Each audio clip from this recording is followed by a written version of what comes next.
Welcome back again here, and I'll tell you what, this conversation is one that we can't do in an hour.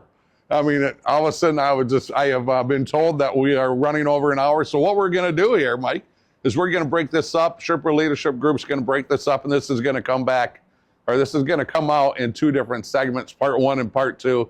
So if you get done listening to part one, stick around because it won't be long, and part two is going to be out. So and what a great segment. We couldn't do this in an hour, and you have just been phenomenal. And you know, we could probably talk for another hour just about your journey. Yeah. So make sure you stay tuned to part two.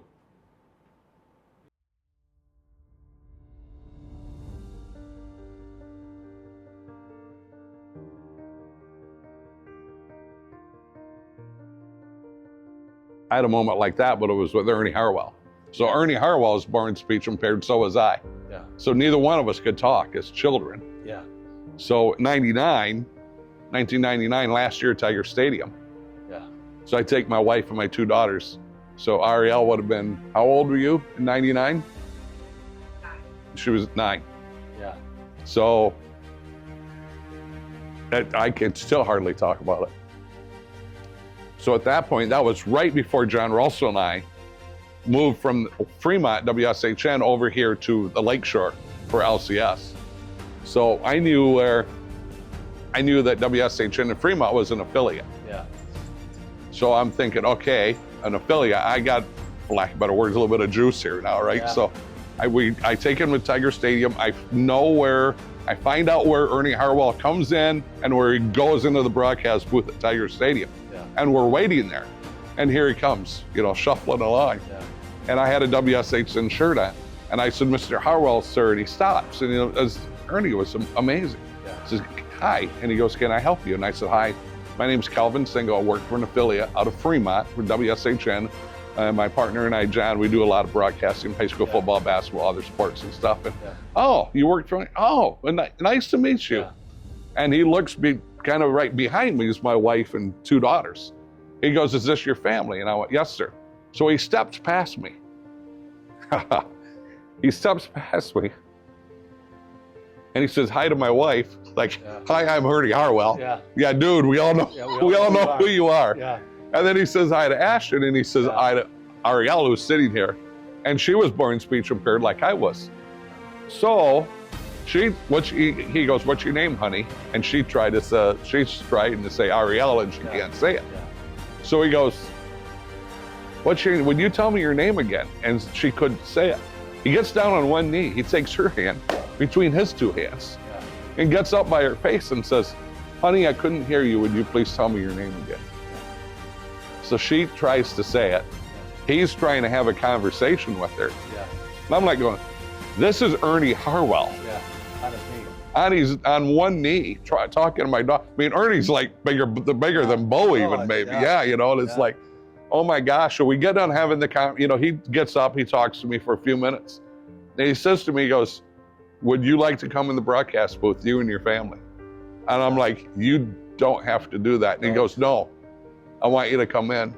So there now in the old Tiger Stadium, there was a catwalk. There was a gate in front with a guard there. And Ernie walks up, and the guard says, good morning, good afternoon, Mr. Harwell. He goes, hello, Bill. He says, I'll never forget, he goes, these fine folks are with me today. Yes, sir, Mr. Harwell. The gate opens, down the catwalk we go, hang a right, 2 booths, and we're in the broadcast booth at Tiger Stadium. Yeah. And I have the best picture my family and I have ever taken. Right. And here's Ernie Harwell, here's Jim Price, and the 4 of us, and in the background is Tiger Stadium. And the chicken wire fence that was over, remember that? Yeah. So the balls wouldn't come flying in. And it's like, you can't, beyond your wildest imagination, the things that, that you've gotten to do, or myself too, so, yeah.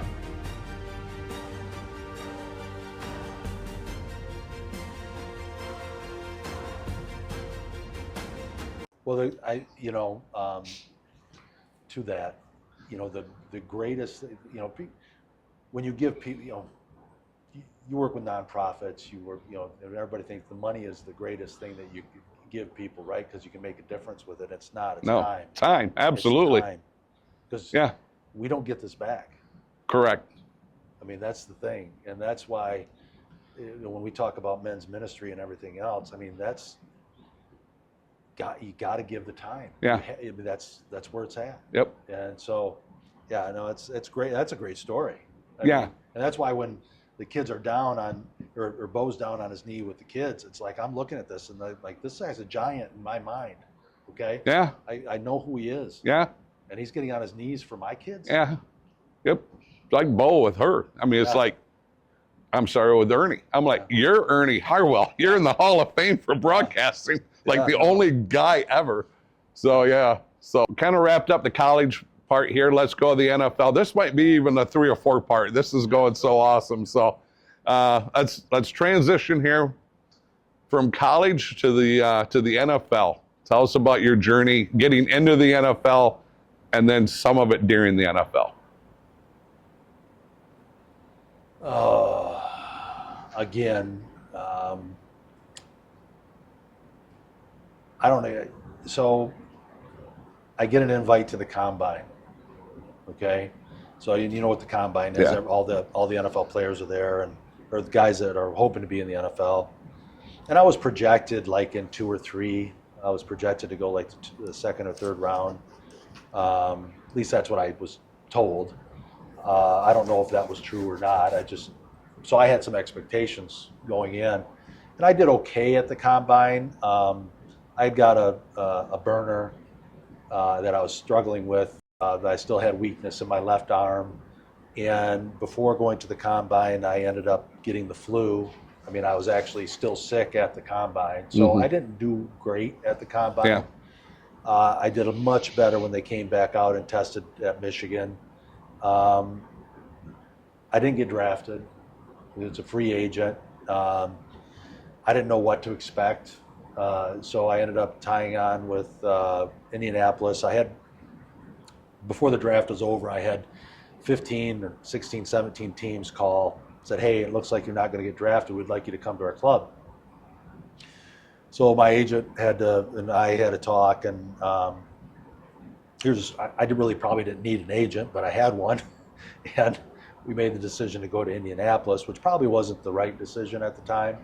Probably wasn't the best matchup for me. But, we did it the hard way. I didn't get drafted. I asked to be released from Indianapolis. It wasn't a fit. Ended up playing in the World League for a year, which was actually a help because that got me on film more. And I was all world, and I joke around about that. I was never all pro, but I was all world, and got me into Philadelphia, which made the team in Philly, but then got cut when they signed Jerome Brown, Seth Joyner, and Clyde Simmons back onto the team, and but I didn't have to really unpack because I was headed to Minnesota. Okay. And so I played that season with Minnesota, and then into the next. But I ended up getting cut when the coaching change happened with Dennis Green, and but then I got picked up by Houston. Went to the pro day at Michigan, got picked up by Houston, and was a couple years in Houston. Loved Houston. Didn't want to leave Houston, but I ended up having double knee surgery at the end of the '95 season, not thinking, they had to put 5 guys on the expansion draft list. So they put me on it thinking no one's going to pick me up because of my knees. They just got operated on. And my pastor calls me up during the expansion draft. He says, it looks like you're going to Carolina. I said, no, I'm not. He goes, you are. You're going to Carolina. No, I'm not going to Carolina. He goes, look. And sure enough, I was the very last pick of the expansion draft to Carolina. Now, it ended up being, again, we talked about this, about God's, leading. It was the right place. Not where I wanted to be. Yeah. But I had a guaranteed contract. Ended up having a guaranteed contract. Ended up blowing my shoulder out in the weight room. But I had a guaranteed contract, so I got paid. And so I had a modest NFL career. I was fortunate to be there again, but I got to play with some of the best players that ever played the game. Yeah. Okay. And when I look back at my career, Cal, I'm very grateful to have had the experience. If I had to do it over again, how I am today, I don't know if I would have done it. Okay. Yeah. I probably would have, because I loved it. Okay. But I don't know if I would have done it, because my body is broken and I feel it every single day. Yeah. And but it was a great experience, and I'm vested. I have a retirement. I have all that stuff. So when I look at all those things, yeah, those are nice perks to have. But I would rather have my knees and my hips and my back. Yeah. Okay. But through that process, I just know that God was looking over me. Yeah. And my college experience and my pro experience, though they were great. And when you look at it from the outside, if you're not a player or anything, you're like, wow, man, what a great thing. Yeah, and it was great. I mean, it was a great experience and everything. But I've always felt like God has allowed me to see the things that I've dreamed about. Okay. And I call it the Moses effect.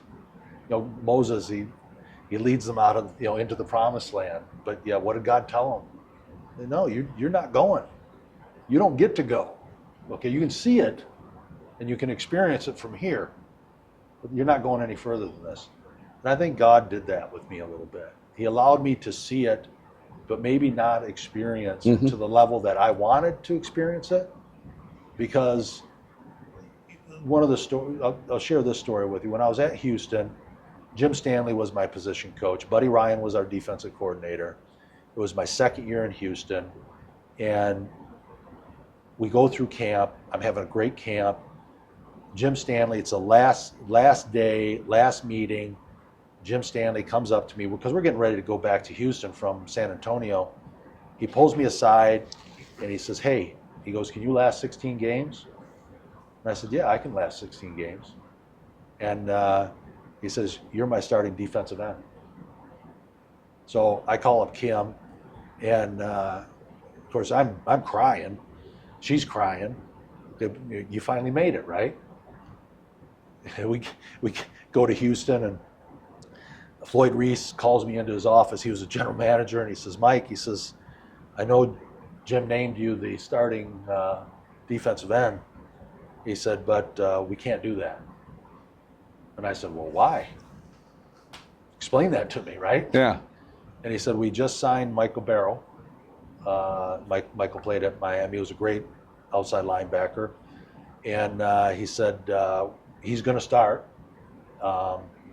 And we're going to move Lamar Lathan from outside linebacker to defensive end.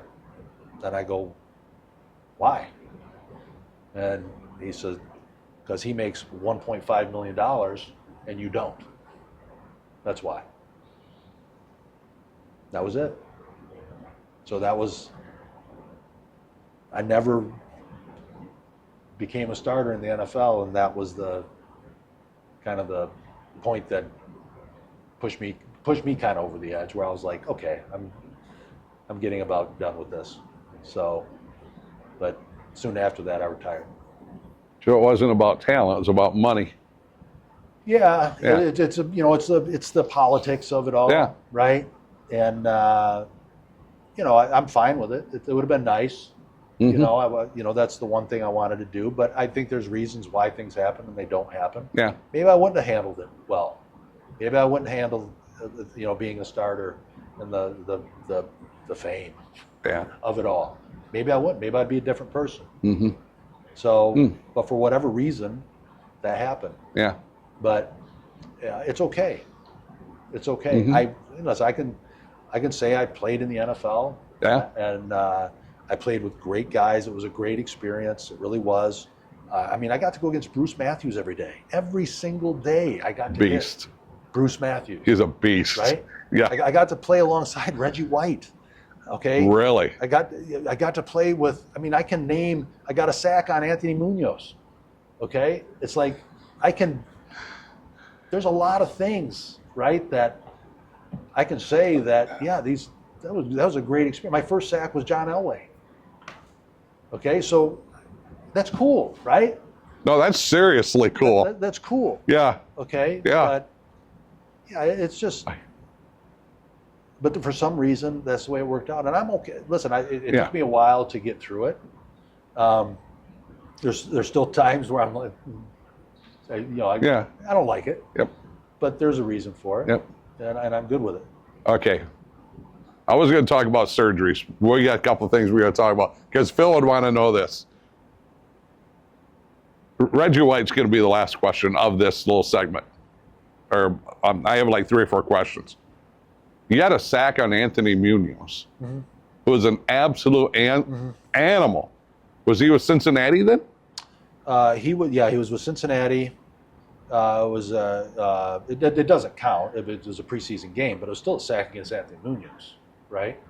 And I was in there. One of our guys giving a guy a blow. I got in there, and Anthony tried to jab me, and I just olayed him, and whoop, there you go, sack. And it was, it doesn't count. It doesn't count, but it does count. It does count. Okay. Yeah. And playing next to Reggie White was an incredible experience because Reggie, he's got that growl about him. Yeah, he did. And but Reggie walked the walk. Yeah. I mean, Reggie every single day, he was checking on you as a teammate. He's just checking on you, and he's challenging you. And he'd lead us in Bible study. He would do those things. And, being able to tell people that you knew the guy, not I got to play with him, but I knew the guy is an honor.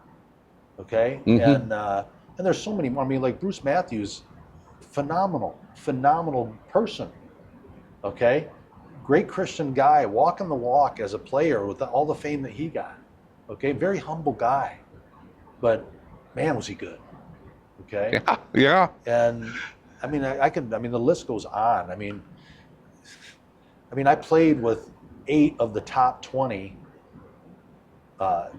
sack leaders that I've ever played. And it's like, or against them. Yeah. Okay. And that's pretty cool. I mean, that really is. And I'm not gonna be. I don't know where it is, but they did a Lyle Alzado when he was sick. The artist came in and did a bust of Lyle Alzado. They didn't have anybody to use, and so if that bust is in the Hall of Fame, which I think it might be, okay, of Lyle, even though he's not, okay, those are my measurements because they came in. The artist came into Minnesota when we were there. And because Lyle Alzado and I were about the same size, they used my measurements to do his bust. That's my claim to fame. And I loved Lyle Alzado. So, but yeah, there's so many stories that I could share, over a campfire. We could talk all night long because I was just really, really blessed to be able to have those experiences and be able to talk about them because, like we've talked about this, it gives you an opportunity to be able to talk to guys. Most guys are interested in football. Some aren't. That's fine. But it gives you something that grabs their attention a little bit. And it's helped me in business. Okay. Mm-hmm. U of M. I don't use my degree. Okay. I never have. I've never worked for anybody outside myself unless I've worked for the Indiana University. Yeah. Okay. I've pretty much worked for myself my whole life. And so I told that Kim and I were walking one time. I said, I think I'm unemployable because I said I've been, my whole life I've just been doing these things. Yeah. And but God's been so faithful Mm-hmm. through all of this. Yeah. And I don't know why. Mm-hmm. Back up a second. What did Elway say when you sacked him? Did he say anything to you? Ouch. Ouch. I don't know what he said, but later on. So Jack Elway, Jack Elway was my coach in Frankfurt, and John came in to Frankfurt to work with the quarterbacks a little bit when Jack was the coach at Frankfurt. So when I was in the World League, Elway came over. No kidding. Yeah. Yeah. Yeah. And I was one of the captains of the team, and so I got to talk to John a little bit. He was a good guy. Yeah. So, but I was a huge Elway fan. Yeah. No, he was a great quarterback. Yeah. So wild. I want to hit on the surgeries before I forget about it, because there's other things I want to talk about, and you mentioned it a moment ago. You haven't had 10, you haven't had 20. You're on the other side now, probably of 30. Plus or minus. Plus or minus 30. Yeah, 30. 30 surgeries, almost all related to football. Yeah, most of them. From the impact. Yeah. I think to that. So at my heaviest, I was 293 pounds. Yeah. Okay. I was never meant to be 293 pounds. Mm-hmm. I probably was never meant to be a defensive lineman. I was probably meant to be a linebacker, okay, or an outside linebacker, or a tight end. Yeah. Okay. But I built my body up and put on the weight, and that probably was the best thing for me. Mm-hmm. So, no, a lot of surgeries, a lot of pain, but it's still good. I have a saying, pain makes you feel alive. So, okay. So I'm alive. Yeah. If you don't feel pain, probably dead. Okay. So, yeah. So here's this.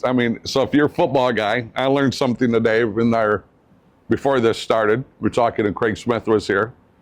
So you were 6'3". You were 295 pounds, 297 pounds, right? 95. Yeah. 295 pounds. What did you run the 40 in? 4.5. 4.5. 4.5. At 295 pounds. Yep. So when I was fast, okay? I was fast. And that's a gift. Yeah. Absolutely. I wasn't. I didn't earn that. That was just given to me. Yeah. When we coached at IU, as a coach, I just retired. I called Cam up to congratulate him. He ended up offering my wife the job because I was working out, and she answered the phone. And so when I got back, I called him, and he offered me the defensive line job at IU. And so we took it, and we had a pro day to find out what the guys were like and testing and all that. And I was still in playing shape. I had been working out, and I was contemplating still maybe playing. And so we get down, and we're doing everything, and then the guys are kind of egging me on.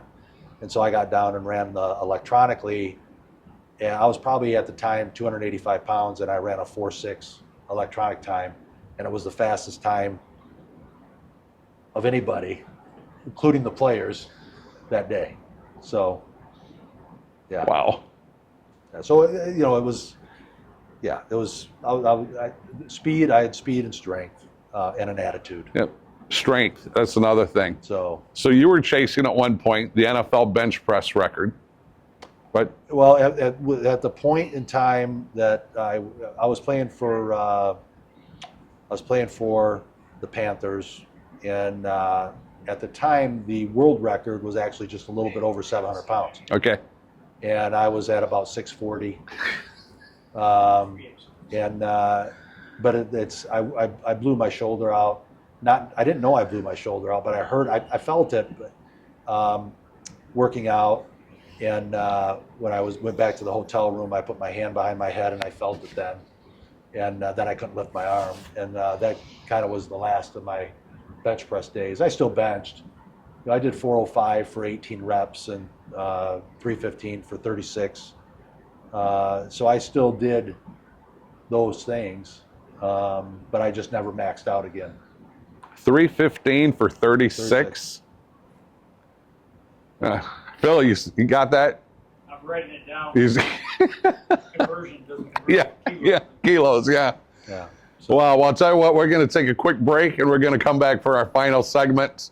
You're listening once again, Cal's Corner Ministries here. And when we come back, we're going to talk about your wife and your kids as we kind of get a little bit closer to wrapping this up. And I want to hear about your family. So we'll be back in just a moment.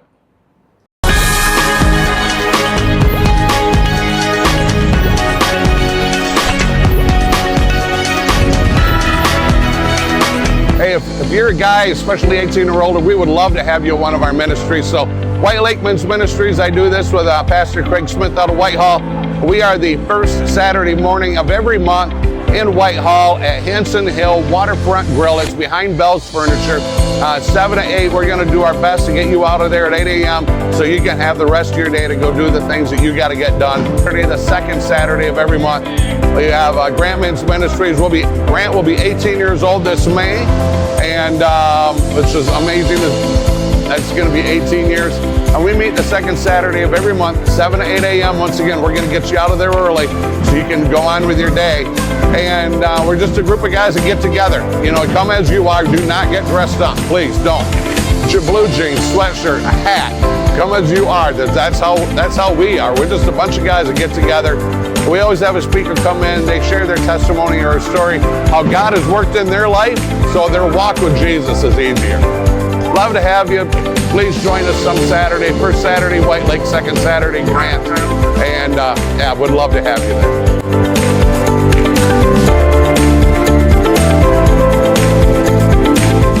Welcome back here to the final segment of Cal's Corner Ministries. And once again, want to thank ECC Church here for opening up their lobby so we can come in and do this. Our speaker, Mike Teeter. Wow, this has been amazing so far. Phil and Ariel, Sherpa Leadership Group, and thank them. And so we've kind of hit everything, but the most important thing, we've hit the younger part, high school, college, your NFL career. We've talked about faith kind of extensively through this, which is awesome. But I want to hear about your family. Tell me about your wife and your kids and your family. Well, we wouldn't be sitting here, I can honestly say that, if it weren't for my wife. Mm-hmm. Because that path we talked about earlier that I was thinking about taking,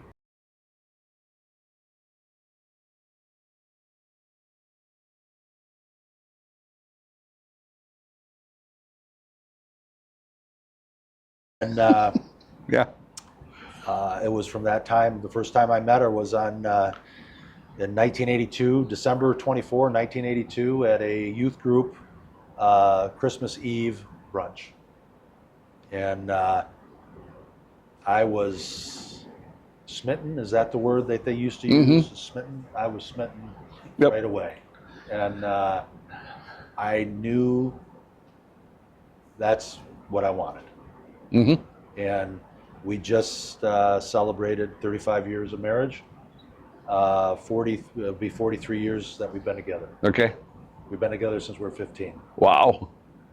Outstanding. Yeah, so she's the rock in the family. Okay.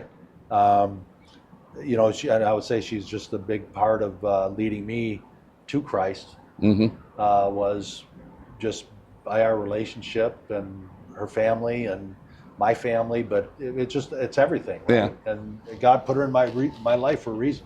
And we have 3 beautiful children that are no longer children, mm-hmm. that are adults. I have 2 son-in-laws. Both my daughters are married, and so I have there's Kim, Nicole, Megan, and Dirk, and then there's Jeremy and Trevor. And so we have a lot of medical people in our family, from surgeons to PAs, PTs, nurses, nurse practitioners, to my son's in social work. Okay. And so yeah, I love. I mean, you know, I everything I try to do or am doing, I try to do for them. Okay, mm-hmm. Because you know, we talked about this earlier. You have a band on your wrist. This is legacy. Yeah. Everything that we've talked about is not my legacy. They're my legacy. And mm-hmm. Okay. Yeah. You know, I've never thought of that. And I've never thought of that way when you talk about legacy. Like my youngest daughter's here, my oldest daughter is a school teacher. Yeah, you're right here in Montague. So I've never thought of it that way. So she's my legacy.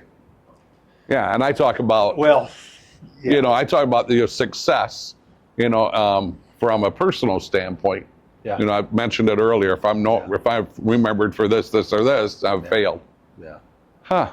Well, I had to pause there for a minute because I was going to get emotional. But yeah, when you look at our job as dads is, okay, you raise your kids. You want them to be good people. Yeah.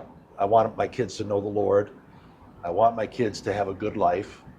I spoil my kids. I admit that. Okay. I love spoiling my kids.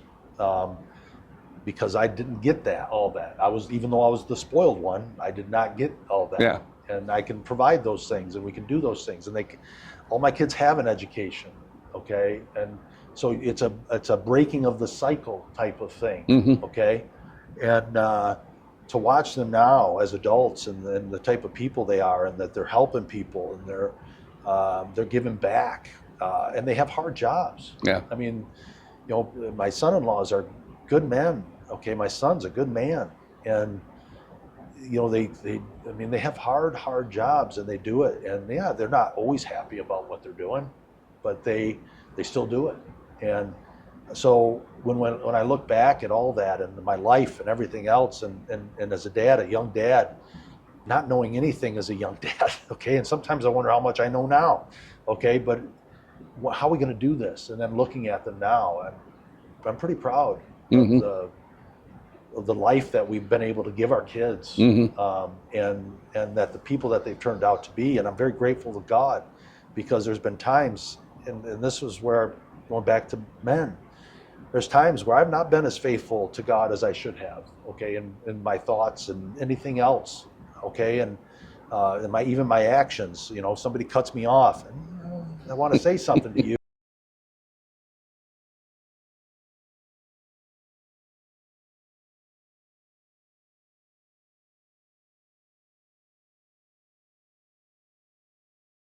But when I look at my kids, and I'm like, yeah, we did all right, because they are good people. Yeah. And and I think that's what I want people to, when they see me, I want them to say, yeah, first of all, I was a good husband. Kim may have something to say about that, okay? But I think I've been a good husband. Yeah. She's been a phenomenal wife. We've had a wonderful life together. I mean, we've had. Listen, out of anybody, she's the tough one in the family. I mean, she's had stuff happen, with her health.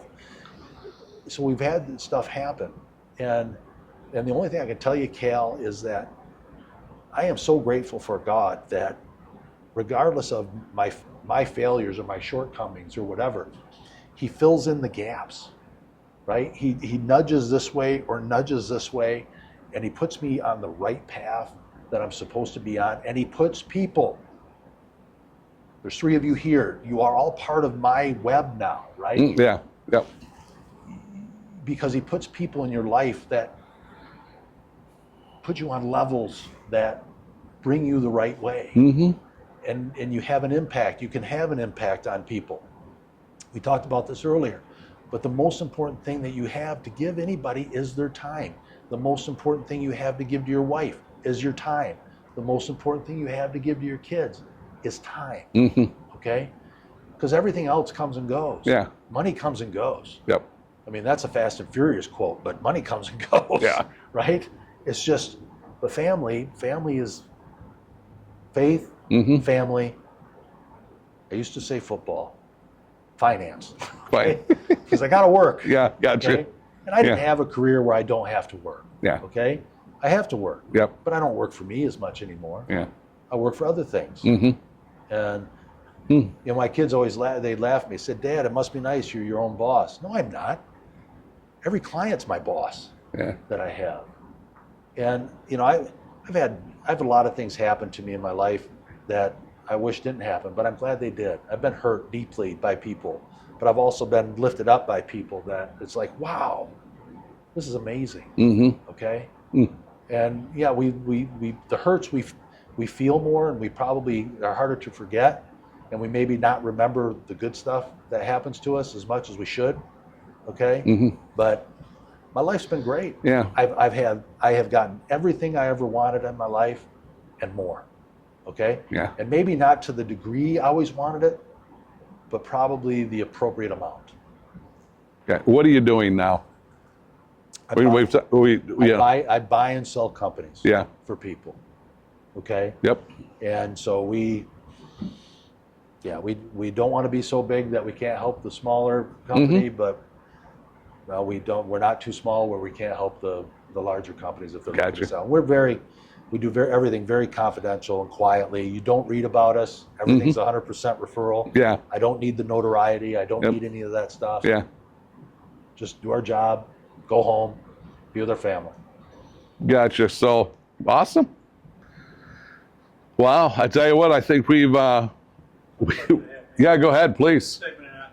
If people want to reach out to you, contact you, email you, if that's something you want to be, or your social, maybe just say thank you, maybe they'll just leave it on here. If you want to leave, hey, you can find me and follow me on Twitter or something, but if they don't, no worries. You can Google me, because our website, it's... So if you want to ask me a question. So if somebody wants to get a hold of you, and maybe like what I did, I read the article in the local sports journal, then did some research, and I found your cell number and got a hold of you. Yeah. What's a way that you're comfortable getting it out there where they could get a hold of you to maybe talk to a men's group, talk business?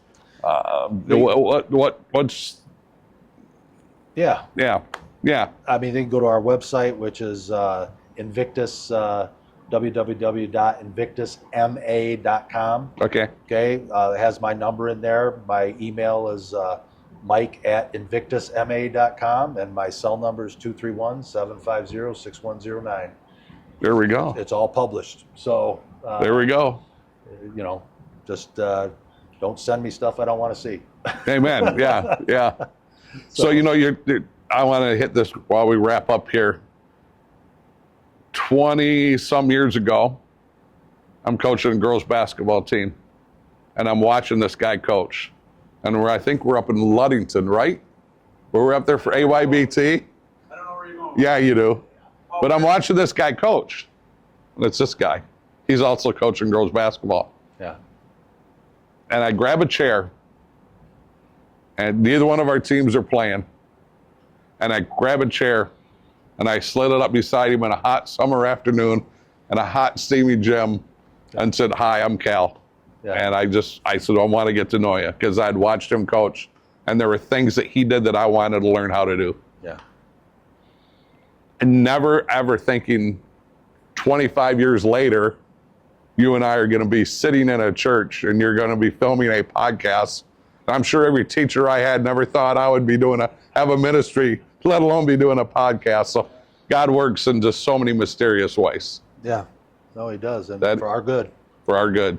Yeah. Yes, he does. So, Mike, thank you very much for your time. This has just been awesome. Just been so awesome. And we're slowly converting the Notre Dame fan over here. So I don't know if we are. I do say go for this. He does, yeah. Season ticket holder at basketball game. There we go. So, yeah. So once again, thank you to Phil and Ariel from Sherpa Leadership Group. Thank you to ECC Church right here in Whitehall. And thank you, Mike. Wow, what a great time with you. It's just been wonderful. And I've been excited since you said yes. Well, and I appreciate you. Yeah, I appreciate what you're doing for men. Okay. Thank you. I mean, I really do. And I just want to encourage you to keep it up because, again, my life is a little bit different. I got a different path I'm on right now, but I'll give my time. I mean, if I can, I'll give my time anytime. Yeah. Okay. Yep. So let me know how I can help. Sounds good. So thanks once again. Until the next time, God bless and be safe out there.